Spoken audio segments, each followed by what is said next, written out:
Ramayanam part 18 continuation.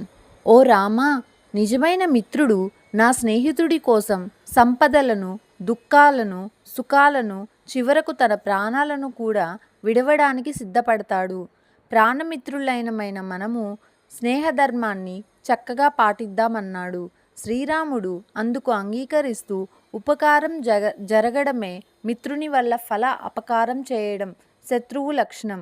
నీ భార్య నపహరించిన వాలిని ఈరోజే చంపుతానన్నాడు. వాలితో వైరం ఎందుకు వచ్చిందో తెలుపమన్నాడు సుగ్రీవుణ్ణి. గత కథను శ్రీరాముని చెవిన వేశాడు సుగ్రీవుడు. మా అన్న వాలి మహాబలశాలి, పెద్దవాడు కనుక మా తండ్రి తరువాత కిష్కింధకు రాజైనాడు.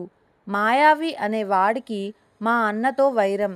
ఒకనాటి అర్ధరాత్రి మాయావి కిష్కింధకు వచ్చి వాలిని యుద్ధానికి ఆహ్వానించాడు. మేమెంతగా వారించినా వాలి వినకుండా వానితో పోరుకు సిద్ధమయ్యాడు. మమ్ములను చూడగానే మాయావి భయంతో వెనుదిరిగి పిక్కబలం చూపాడు. మేము వెంబడించాము. అతడు ఒక పెద్ద భూగృహంలోకి వెళ్ళాడు.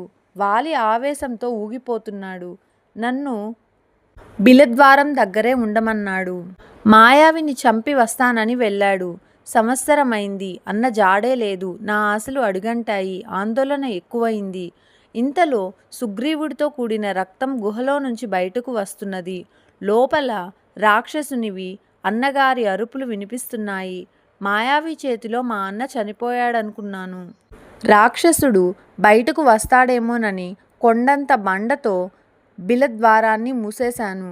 మౌనంగా కిష్కింధకు వచ్చాను. మంత్రులు నా ద్వారా సమాచారాన్ని రాబట్టారు.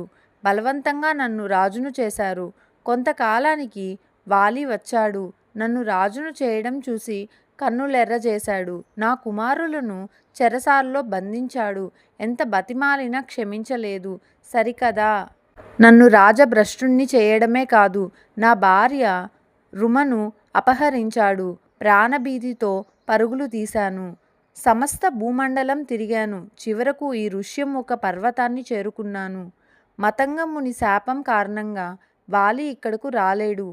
వాలి దుందుంబి అనే రాక్షసుని చంపి విసిరివేసినప్పుడు ఆ రాక్షసుడి నోటి నుంచి రక్తబిందువు మతంగాశ్రమం మీద పడ్డాయి.